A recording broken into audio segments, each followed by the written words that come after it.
Seja bem-vindo à terceira temporada do Vamos Tech. Estou muito feliz com a sua presença, de você estar aqui com a gente fazendo companhia. Seja muito bem-vindo.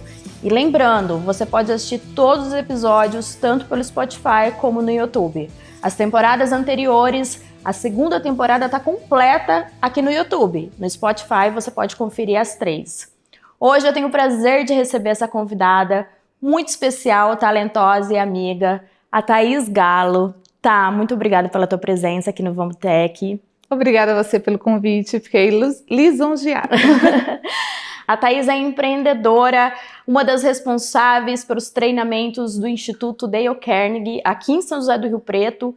E além disso, né, ela tem todo um know-how, uma história que ela vai compartilhar com a gente, que obviamente tem sempre como também antagonista a tecnologia, né? Afinal, quem vive sem ela? A comunicação 24/7, né? Você sai do trabalho, mas o trabalho não sai de você.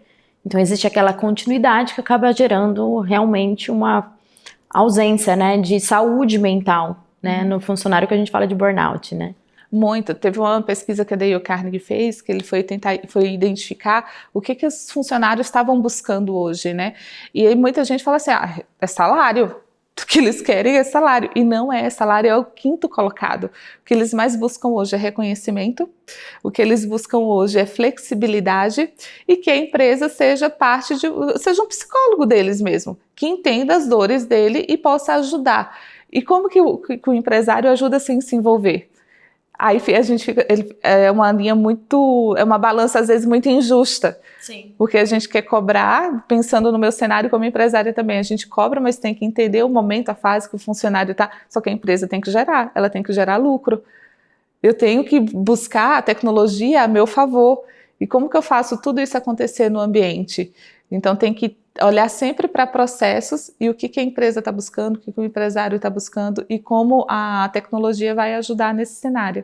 Exato. A gente teve na segunda temporada um episódio, para quem quiser conferir, na verdade, tá super incrível, com a Manu sobre employer branding, que é quando o colaborador ele se torna a cara da marca, né, que é um movimento muito natural e cada vez maior nas redes sociais, né, que já que a gente está falando com essa geração, que é uma geração muito mais conectada e que preserva principalmente qualidade de vida, né, também vem essa questão de assumir esse marketing muito espontâneo. Eu amo o lugar que eu trabalho, então eu visto a camisa dele, falo sobre ele nas redes sociais, compartilho o meu dia a dia. Um exemplo que a gente tem aí da gigante é a CIMED, né, que faz isso muito bem do começo ao fim, desde a social media até o presidente, a vice-presidente da empresa. Então, cada vez mais a gente vivencia isso. E é muito interessante porque eles estão ali, é a realidade deles mostrando tudo. E a gente, do outro lado, a gente se torna um curioso, um telespectador do pay-per-view dele, da vida dele. E é muito bacana. E as empresas faturam muito mais quando elas colocam a cara, né? Então, Muito quando eles mais. colocam vamos pensar na Avan também, faturou muito mais quando o presidente começou a se movimentar nas redes sociais. Sim. Eu acho isso muito interessante, eu acho um posicionamento das empresas incríveis, principalmente quando ela coloca funcionários, que não é aquela coisa engessada, é o funcionário que quer estar lá, porque ele ama, é ele que gosta de contar como que é a rotina dele, a rotina do negócio dele, da empresa dele, e contar as falhas também, porque a gente não vive, o empresário não vive só do luxo e do glamour, né? A gente vive de resolver problemas o dia inteiro. Exato. A gente, quando chega na empresa, a gente está ali, o que eu tenho que resolver? Não chega assim, eu vou só vender, eu vou só faturar, tá tudo organizado. Não, é muita coisa acontecendo. Então, quando eles trazem essa realidade do que acontece para as redes sociais, eu vejo um crescimento para todos. Que a gente olha do outro lado e fala assim, cara, o problema que ele vive, eu também vivo. Apesar de ser uma empresa grande ou eu sou pequeno, eu vivo isso, é a minha realidade também. Então, a tecnologia ela tem que ir mais à frente. Só que eu acredito que ela tem que deixar de ser um pouco mais, como é que eu posso explicar? Banalizada. Eu tenho que sair do cenário do banal, porque tem tanta coisa legal para a gente falar, né? Tanta coisa bonita, interessante, filosófica, que vai mudar a vida das pessoas. Tantas possibilidades. Possibilidades, tantos conceitos que as pessoas E às vezes tem coisas que são banalizadas. Isso eu fico sentida. Mas quando eu vejo o conteúdo, mas aí a gente vai escolhendo o que segue. Os exemplos que a gente vai seguindo, né? E eu acho que o mais interessante disso também, que a gente tá falando de liderança, é quando se rompeu essa ideia do chefe, do líder, que ele fica numa sala separado de todo mundo e ele começa a se misturar. E aonde é que a gente conseguiu, né, vivenciar isso, ver de uma forma mais perceptível? Quando os líderes, os grandes líderes, CEOs, deixaram essas salas e deixaram de ser muito mais velhos e se tornaram jovens. E isso aconteceu nas Big Techs. Nos movimentos das grandes empresas de tecnologia aí, com redes sociais, o Mark Zuckerberg, né, que era um moleque, né, ali no meio, se você for pensar um cara que está construindo uma rede social dentro de uma faculdade, e que aos poucos, ainda de moletom, se mistura ali com os seus para criar uma das maiores redes sociais do mundo. Então eu acho que isso também vai rompendo essas barreiras, né? Ah, meu chefe, ele tá na rede social, meu chefe, ele é a cara do negócio, porque ele já não é uma pessoa que tá num patamar hierárquico, assim, como se fosse o rei, né? Continua sendo, né? Obviamente é o que comanda a orquestra, mas ele é mais tangível, ele é mais acessível, parece. Ele tem a dosagem de coragem de ser imperfeito, vamos pensar assim, né? Exato. Ele consegue dizer ele assim, se mistura. E né? no que ele se mistura, ele tá ali, é a realidade. Hoje, eu acredito, dependendo da empresa, não cabe mais essa separação tão grande. Exato. Ele tem que se aproximar. Eu não lembro qual foi o banco, que eu vi numa matéria, não lembro se foi o Itaú, quem que foi, o CEO desse banco, ele tinha um problema muito sério acontecendo e todos os diretores, toda semana era pauta de reunião desse problema. E ninguém conseguia resolver. Aí ele vou dar uma volta no banco para tentar entender o que estava acontecendo, né? E ele parou e foi conversar com o estagiário. E foi falar do problema. E quem trouxe a solução foi o estagiário. Ah lá. Então, de todos a liderança, dos diretores, dos gerentes, ninguém conseguia pensar na solução. O estagiário é muito simples de resolver. Faz dessa forma, dessa forma, dessa forma.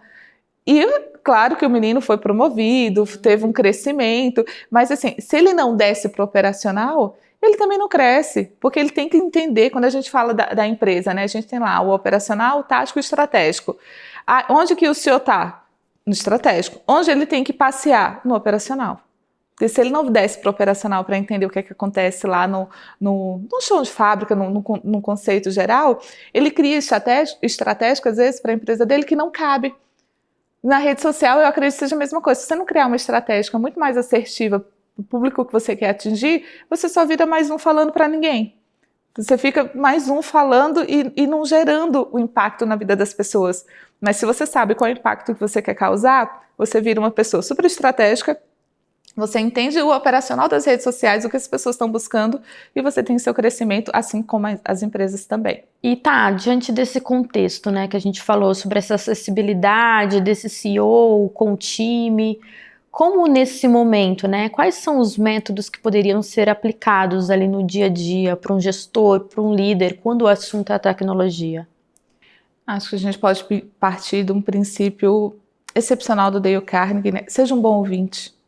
Escute as pessoas sem julgar, sem criticar, e você vai ter tantas coisas importantes para tomada de decisão, para entender o que está acontecendo, e é sempre assim, para a empresa crescer, as pessoas precisam mudar comportamento, melhorar suas habilidades. Então, elas têm que estar sempre conectadas nisso. Qual habilidade que eu ainda não tenho, que eu preciso melhorar, que eu preciso desenvolver para que minha empresa cresça, para que a gente consiga mudar o cenário?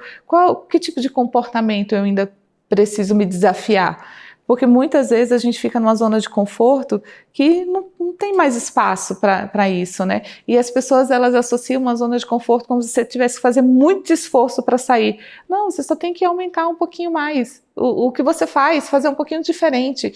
E entendendo assim, eu preciso melhorar mais a minha comunicação, eu preciso melhorar mais o meu relacionamento com as pessoas. Eu sou uma pessoa muito estressada, eu sou muito preocupada. Dale Carnegie fez um livro, Como Evitar Preocupações e Começar a Viver, né?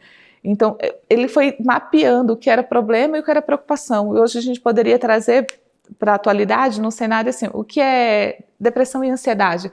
Claro, sem falar em doenças, mas como que a gente está numa fase muito ansiosa. o tempo inteiro, a gente está assim, buscando coisas o tempo inteiro. Se a gente abrir as redes sociais, é tanta informação que a gente tem que gera uma ansiedade na gente. Ou então a gente fica olhando, nossa, tem tanta gente que está evoluindo e eu não. Aí a gente vai para o nível mais pesado, que é da comparação. O que mais a gente vê dentro dos processos é assim, mas tal empresa construiu tal coisa e eu ainda não. Fulano fez tal coisa e eu ainda não. Eu acredito que no marketing digital também tem muito isso, né?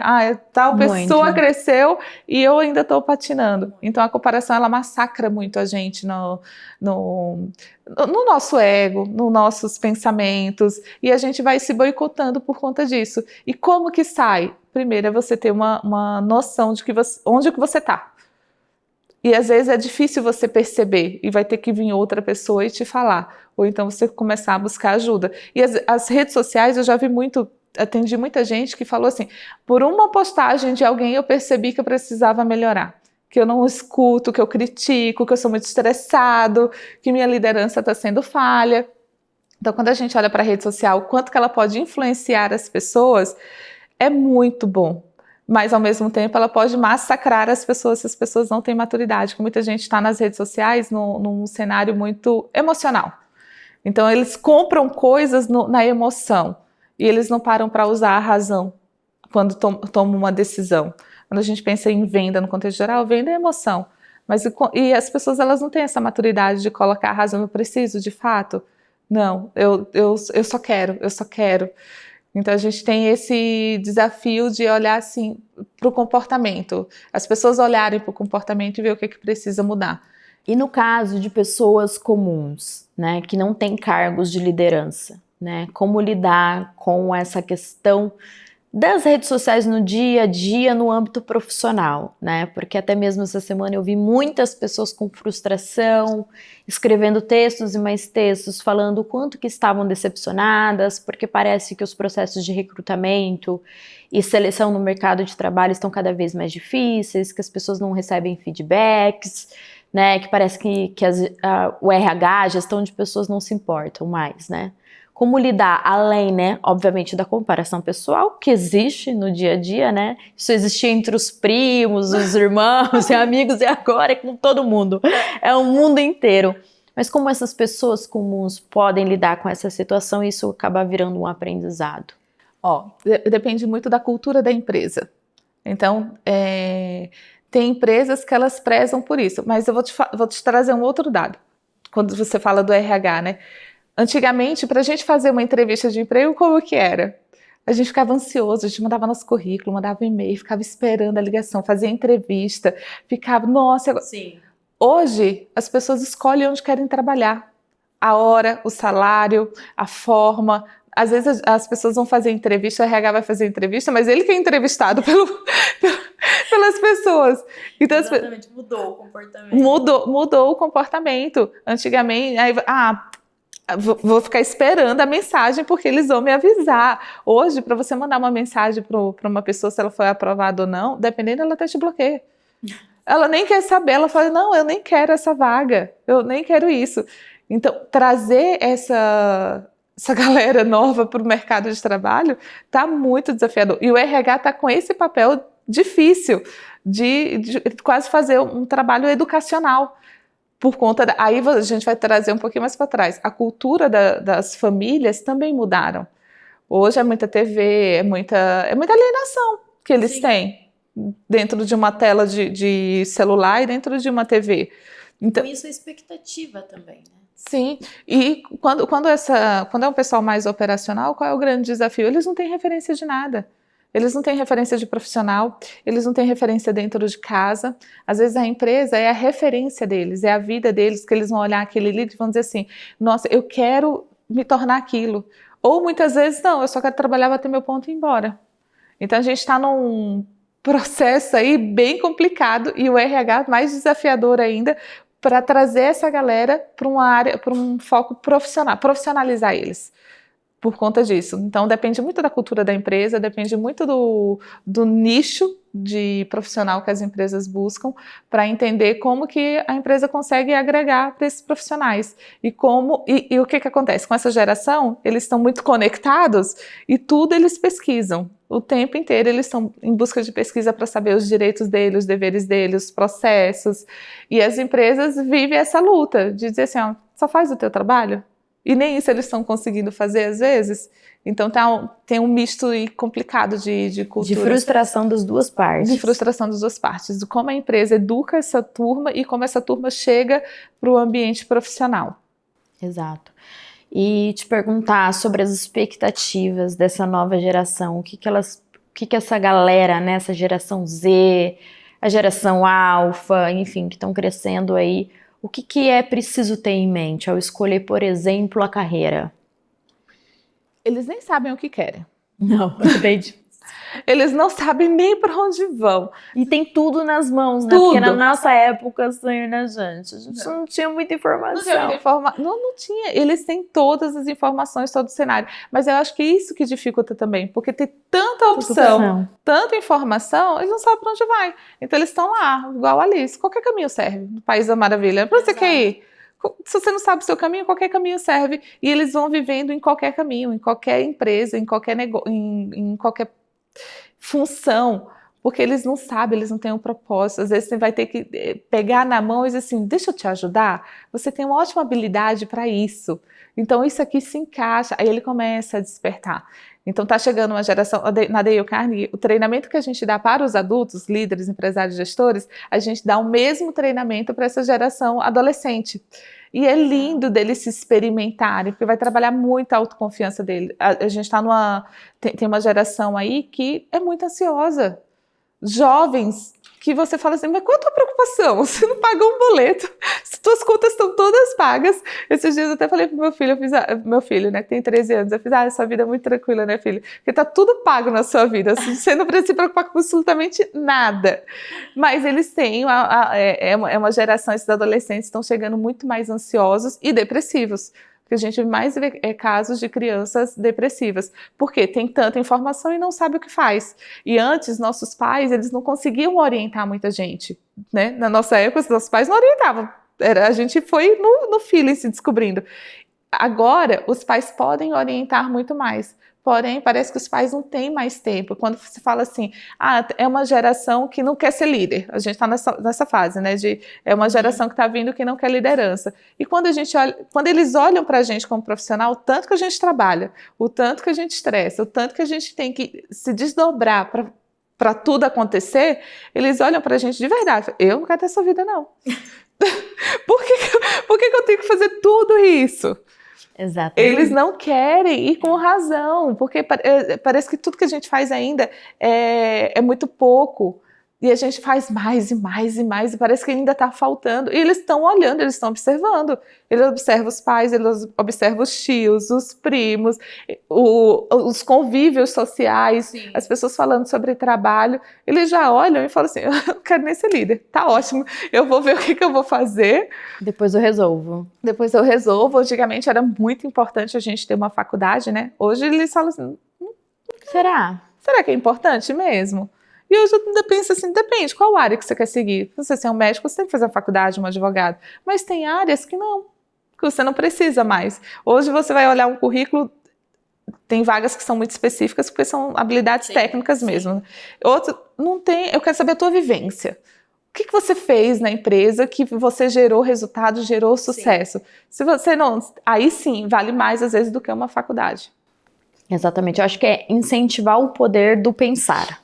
Né? Qual vida eu quero construir, como é que eu quero construir, o que eu quero fazer. E hoje eles querem viver com menos e ser mais feliz. E viver mais. E viver mais. E viver de fato, que muitas vezes as pessoas estão lá só trabalhando, ganhando dinheiro e não vive. A vida está passando e ele fala assim, nossa, o que eu fiz nos meus 20, 30, 40, 50 anos, 60? Eu quero viver agora com 60 anos, porque consegui ganhar dinheiro, fazer alguma coisa. Tá, mas por que você não viveu com os 40? Por que você não curtiu sua vida aos 50? Então, as pessoas também estão perdendo essas oportunidades. Exatamente.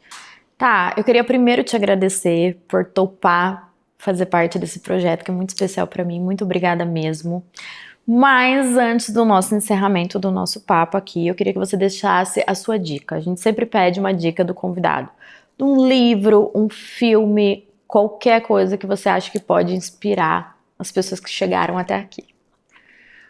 Olha, eu vou deixar de indicação o próprio livro da Dale Carnegie, Como Fazer Amigos e Influenciar Pessoas. A gente considera ele uma leitura obrigatória para quem é líder, gestor, empresário, para aprender a se relacionar melhor, bem com as pessoas, ser um líder mais assertivo. E eu falo que é para todas as gerações, é para qualquer área. Hoje a gente tem a obrigação de se relacionar bem com as pessoas e ser uma pessoa agradável, claro, né? E ser uma pessoa interessante, não ser uma pessoa interesseira. Então eu deixo de dica o livro da Dale Carnegie, Como Fazer Amigos e Influenciar Pessoas. O mundo agradece, viu, gente? Por favor, leiam. Leiam, sejam mais interessantes também nas redes sociais, coloquem conteúdos que vai agregar a vida do outro, que vai trazer impacto para a vida do outro. Exatamente, exatamente. E deixa suas redes sociais, sua rede social, LinkedIn, o Instagram, para que o pessoal possa te acompanhar. Eu brinquei com a Lenise quando eu cheguei, né? Minha rede social é pessoal e eu vou buscar profissionalizar ela agora, né? Tem tanto conteúdo para falar, então eu vou começar a organizar mais ela. Mas eu vou deixar o Instagram da Dale Carnegie Brasil. Tem bastante conteúdo sobre diversas áreas de negociação, de vendas, de apresentação de alto impacto, de como se posicionar melhor nas redes sociais. E então eu deixo a rede social da Dale Carnegie e a minha também, claro, para quem quiser me seguir, vai ser um prazer, Thaís Galo. Exatamente. E você pode se manter conectado comigo também, né? Pela minha plataforma, pela minha rede social, @leferreira.digital. Lembrando que é muito importante para esse projeto que você deixe o seu like, que você comente, que você compartilhe com seus amigos. É conteúdo digital com muita relevância. Eu costumo falar que aqui é conteúdo digital para o mundo real. Então fica super à vontade, comente, me conte o que você está achando de tudo isso, porque vai ser um prazer. E eu já estou ansiosa para o nosso próximo encontro. Então a gente se vê. Até lá!